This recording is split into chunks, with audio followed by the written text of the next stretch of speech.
Putin arvas, et ta on puutumatu. Kui Putin alustas oma niinimetatud erioperatsiooni, oli tal täielik kindlus, et Ukraina ei suuda vastu lüüa. Isegi pärast esialgse sissetungi nurjumist ei oleks see Putinile tähtis olnud. Ukrainal polnud kaubmaarelvastust. Konflikt oleks jäänud Venemaa rünnatud riigi territooriumile ja sellega asi piirdunukski. Kuidas ajad on muutunud? Puudutamatu liider on nüüd täiesti haarde ulatuses ja ühe ainsa drooniga näitas Ukraina just Putinile, et teda võib tabada igal hetkel. Viime teid Gelendzhikisse, Krasnodari piirkonnas. See vapustav mõis, mis avaneb Mustale merele ja mille ümberkujundamine luksuslikuks paleeks, on Putinile maksma läinud üle $1 miljardi, et ta saaks seda kasutada alati, kui soovib puhata, peaks olema puutumatu. Maailmale tuntud kui Putini palee on sellel laialdastel valdusel olemas kõik, mida üks hull diktaator võiks kunagi vajada. Varem on see palee olnud täidetud kõige luksuslikuma mööbliga, mida võid ette kujutada, millest suure osa on Putinile kinkinud oligarhid, kelled on alates võimule tulekust rikkaks teinud. Ühel hetkel töötas selle uhke hoone ehituse ja renoveerimise kallal umbes 1500 inimest. Siil oli Jaapani aed, põrandaga tasa bassein ja tohutu jõusaal, mis oli peaaegu täielikult marmorist ehitatud. Tõsi, see oli põhimõtteliselt kipsplaadist tehtud ja hilisematel aastatel kattus osa sellest koleda rohelise hallitusega. Aga kui üldse, siis see lihtsalt tõestab, et Gelendzhik oligi tõesti Putini palee. Väljast muljetavaldav, aga seest mädanenud. See palee oli monument aina isoleeritumale maailmale, mille Putin endale loonud on. Härraste maja kodust eemal, tugevalt kaitstud ja tavalisest venelasest täielikult irdunud. Siin käis Putin löögastumas, olles kindlalt veendunud, et keegi ei saa talle midagi teha, kui ta on palee seinte vahel. Siis kõik muutus. 3. augustil tuli uudis, et Ukraina droon kukkus vaid mõne kilomeetri kaugusele Putini paleest. Ukraina polnud otsest tabamust saavutanud. Pole isegi teada, kas palee oli sihtmärk. See on ebatõenäoline, sest väidetavalt tulistati alla droon, mis kukkus alla vaid 300 meetri kaugusel rajatisest, mida on seostatud Vene raketitootmisega. See tundub olevat tõenäolisem sihtmärk. Kuid Putini jaoks pole see rajatis, samuti 6 hukkunut ja 40 haavatut, kes said kannatada siis, kui Venemaa tegi hullumeelse otsuse tulistada Ukraina droon alla rahvarohke rannakohal, olulised. Putini jaoks on oluline see, et üks ainus droon oleks võinud ta tappa. See toodi alla vaid 24 kilomeetri kaugusel Gelendzhikist, näidates Putinile lõplikult, et isegi selle Venemaa kõige tugevamalt kaitstud nurgad, mille ta on endale loonud, on nüüd Ukraina haarde ulatuses. Ukraina ei pruukinud sihtida paleed, kuid ta oleks võinud seda teha ja võib seda teha igal ajal. Sõda, mille Putin alustas, on nüüd temale lähemal kui kunagi varem. See, mis Putini arvates pidi olema invasioon, mis ei too Vene rahvale tagasilööke, on muutunud täiemahuliseks sõjaks, mis ohustab kõiki Venemaal. Poliitiline eliit Putini juhtimisel arvas, et nad on kaitstud nähtamatu müüriga, mille lõi Ukraina võimetus neid nende kodudes rünnata. See müür on nüüd kokku varisenud ja Putin on sõnumit selgelt kuulnud. Venemaal pole tal enam ühtegi kohta, kus Ukraina teda kätte ei saaks. Nagu teatab Kyiv Post, väidab üks Vene kommentaator, enam ei ole üht kindlat lahinguvälja ega tagalat, kus saaks lihtsalt varjuda. Venemaal pole kuhugi peitu pugeda. Sellel kommentaatoril on õigus. Kuigi Gelendzhikis põhjustas paanika vaid üks droon, ja varsti saate teada, kuidas Venemaa reageeris. Tegelikkus on see, et Ukraina on kogunud varusid sellest, mida ta sageli nimetab pikamaa sanktsioonideks, mis võivad potentsiaalselt tabada Putinit peaaegu kõikjal, välja arvatud Venemaa külmas ja eraldatud Kaug-Idas. Ja isegi see piirkond ei pruugi enam kauaks turvaline olla. 21. juunil avaldas Ukraina president Volodõmõr Zelenski, et Ukrainal on nüüd droonid, mis suudavad lennata kuni 3000 kilomeetrit. Ta lubas, et Ukraina hakkab nüüd okupeeritud aladel Venemaa vastu igapäevaseid rünnakuid korraldama. Me ei pidanud kaua ootama, et Ukraina tõestaks nende droonide ulatust. 7. juulil tuli uudis, et Ukraina oli korraldanud rünnaku Siberis asuvale Omski naftatöötlemistehasele, põhjustades suure tulekahju. Kõik kahtlused, mis Putinil võisid olla Ukraina väidete suhtes, hajusid hetkega. See oli kauguse poolest rekordiline rünnak, kuna Omsk asub umbes 2500 kilomeetri kaugusel Ukraina kontrollitavatest aladest. Zelenski andis lubaduse, Ukraina droonioperaatorid täitsid selle. See peaks Putinit väga muretsema panema, sest Zelenski on andnud veel ühe lubaduse. 24. juulil, pärast Omski rünnakut ja vahetult enne seda, ühte drooni, mis on põhjustanud Venemaal Gelendzhikis paanikat, Zelenski ütles, et Ukraina töötab praegu uue droonitehnoloogia kallal. See tehnoloogia annab peagi Ukraina droonidele võimaluse lennata kuni 5000 kilomeetrit. Ja see uus põlvkond kaugmaaründerelvi ei ole mingi kauge tuleviku kontseptsioon. Üle 4000 kilomeetri ulatuvad droonid peaksid Ukraina operaatorite käsutuses olema 2026 aasta lõpuks ja need, mille ulatus ületab 5000 kilomeetrit, peaksid olema saadaval 2027 aasta lõpuks. Ukraina ei kavatse ka nende saavutustega piirduda. Töötatakse droonide kallal, mis suudavad lennata kuni 10 000 kilomeetrit, mis tähendab, et praktiliselt iga oluline Venemaa piirkond jääb nende ulatusse. Need droonid ei jõua kohale. 2026 aastal Venemaal tuleb oodata 2027 aastani, et hakata tegelema Ukraina relvadega, mis lendavad tema territooriumile sügavamale, kui keegi kunagi uskus võimalik olevat. Ja see ongi asja mõte. Omski, Gelendzhiki ja iga drooni, mille Ukraina Venemaale saadab. Kõik need rikuvad lepingut, mille Vladimir Putin kehtestas, kui ta alustas oma niinimetatud erioperatsiooni. Vladimir Putin müüs oma rahvale väga konkreetse lubaduse, kui ta tungis 2022 aasta veebruaris Ukrainasse. Neid ei puudutata. Mitte ühtegi osa Venemaast ei puudutata. Kokkulepe oli lihtne. Toetage Vladimir Putinit sõjalises erioperatsioonis ja need venelased saavad tasuks Venemaa ja Ukraina taasühendamise. Koos kogu selle jõukusega, mida lubab riik, mille maavarade väärtus on hinnanguliselt 15 triljonit dollarit. 4,5 aastat pärast selle lubaduse müümist peaks Venemaa nõudma raha tagasi. Iga päev lendavad raketid ja droonid Venemaa territooriumile. On elektrikatkestused, veepuudus, õhus on tunda põleva õlilõhna ja palju muudki. Kõik see, mille kohta Vladimir Putin lubas, et see ei saa kunagi probleemiks. Droon, mis kukkus alla Gelendzhikis, on lihtsalt veel üks näide sellest, et leping on rikutud. Ainult, et see on näide, mis paneb Vladimir Putini paistma veelgi nõrgemana kui varem. Muretsema ei pea ainult venelased kaugetes piirkondades, kus kaitse on minimaalne. Iga venelane peaks kartma, sest riigis ei ole enam olemas turvalist tagalat. Turvalist Moskvat ei ole enam, kuulutas 18. juuni Euromaidani pressiaruande pealkiri, mis ilmus pärast seda, kui Ukraina oli 3 päeva jooksul teist korda rünnanud Moskva naftatöötlemistehast, mis asub vaid kiviviske kaugusel Kremlist. Ukraina on kogu 2026 aasta jooksul rünnanud Venemaa kesknärvisüsteemi, väitis Euroopa Poliitika-analüüsi keskus 15. juulil. Elektrijaamad, rafineerimistehased, taristu, sõjaväebaasid ja küttesüsteemid on kõik kaugmaarelvade sihtmärgid, mis on sõda ümber kujundanud ja sundinud Venemaad pidevalt oma sõjalisi kaalutusi ümber hindama. Venemaa 2026 aasta. Tegelikkus on nii kaugel. Putini 2022 aasta lubadustest, et see võiks sama hästi olla teises dimensioonis. Ja mis puudutab Gelendzhiki, siis ükskõik milline aura võis kunagi ümbritseda Putini lagunevat paleed, on see nüüd ametlikult kadunud. See üksainus droon, mis jõudis 3. augustil Venemaa Musta mere koridori, ei ole esimene, mis on seadnud Putini palee ohtu. 2025 aasta augustis põhjustas allatulistatud Ukraina drooni rusude tõttu tekkinud metsatulekahju vaid 10 kilomeetri kaugusel paleest. See näitas taas, et Ukraina droonid suudaksid tabada seda massiivset hoonet, kui Ukraina seda tõesti tahaks. Veel ühest tulekahjust teatati Gelendzhiki lähedal. 2026 aasta alguses taas drooni allatulistamise tagajärjel. Siiani on Venemaa õhutõrje Putini palee ümber vastu pidanud. Kuid seda olekski pidanud ootama. Ukraina pole pale vastu täiemahulist droonide parve käiku lasknud. Iga droon, mille Venemaa on alla tulistanud, on olnud üksik mehitamata õhusõiduk, mis tõenäoliselt tuli teel mõnele teisele sihtmärgile. Aga Gelendzhik oleks võinud sama hästi olla see sihtmärk. See võib veel tulevikus juhtuda. Ja kui sellest saab sihtmärk, siis on huvitav näha, kuidas palee kaitse peab vastu, kui rünnakul on 10 või isegi 100 droonid, mitte ainult üksikud. Üks asi on kindel selle kohta, mis just juhtus Putini palee juures. Venemaa on paanikas.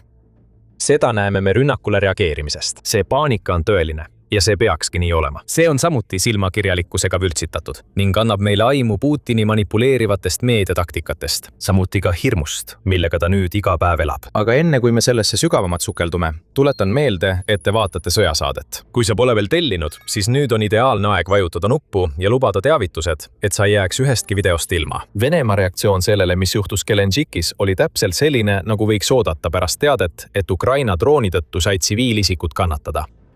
Ilmus võimalus kujutada Ukrainat pahalasena. Venemaa välisministeerium haaras sellest võimalusest mõlema käega kinni. Ukraina oli asunud rahvusvahelise terroritegevuse juurde, teatas pressiesindaja Maria Zakharova. Terroristlik jõuk oli haaranud kontrolli Ukraina riigi üle ning lääs oli selle terrorismi toetamisel kaasosaline. On põhjus, miks sõna terrorist nii tihti korratakse.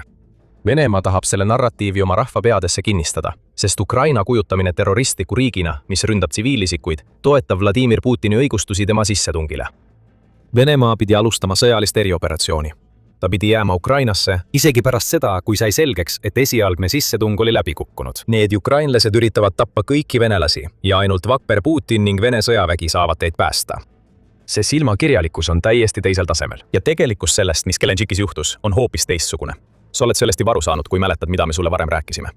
Ukrainal oli selgelt sõjaline sihtmärk, rajatis, mis teenindab Venemaa raketitootmisahelat. See asus vaid mõne meetri kaugusel kohast, kuhu Ukraina droon maale kukkus. mis puudutab drooni, siis selle tulistasid alla Vene õhutõrjejõud. Ja mis puudutab seda tulistamisotsust, siis Andrii Kovalenko, kes juhib Ukraina desinformatsiooni vastast keskust, ütles Venemaale mõned valitud sõnad. See oli Vene õhutõrjejõudude töö, kes tulistasid drooni allapuhkajatest turvil rannakohal. Ning Venemaa võimude haledad pingutused, kes sageli varjavad õhurünnaku hoiatusi või ei tee kõike vajalikku venelaste turvalisuse tagamiseks selliste hoiatuste ajal. Kovaljenko teatas, märkides, et Venemaa tegi teadliku otsuse tulistada Ukraina droon alla rahvarohke rannakohal. ja et Ukraina ründab ainult sihtmärke, mis on osa Venemaa sõjatööstuskompleksist või aitavad muul viisil Putinil oma sõda rahastada. CNN-i analüüs Ukrainast pärit drooni allakukkumise videost näitab, et vahetult enne drooni maandumist on kuulda automaatrelvade tuld vähemalt 3 relvast. Seejärel pöörab Ukraina droon kõrvale ja sööstab randa, kuna selle trajektoori üle kaotatakse kontroll. Venemaa tegi selle iseendale, kuid väidab, et tegemist on terrorismiga. Vaatame korraks selle silmakirjalikkust. Venemaa ütleb, et Ukraina on terroristlik riik, sest Venemaa tulistas alla Ukraina drooni asustatud rannakohal. Parimal juhul on see Vene õnnetus, mida kasutatakse Ukraina mustamiseks. Halvimal juhul tulistas Venemaa selle drooni tahtlikult alla, andmata mingit hoiatust saabuvast ohust, et tekitada ohvreid, keda saaks Ukrainale süüks panna.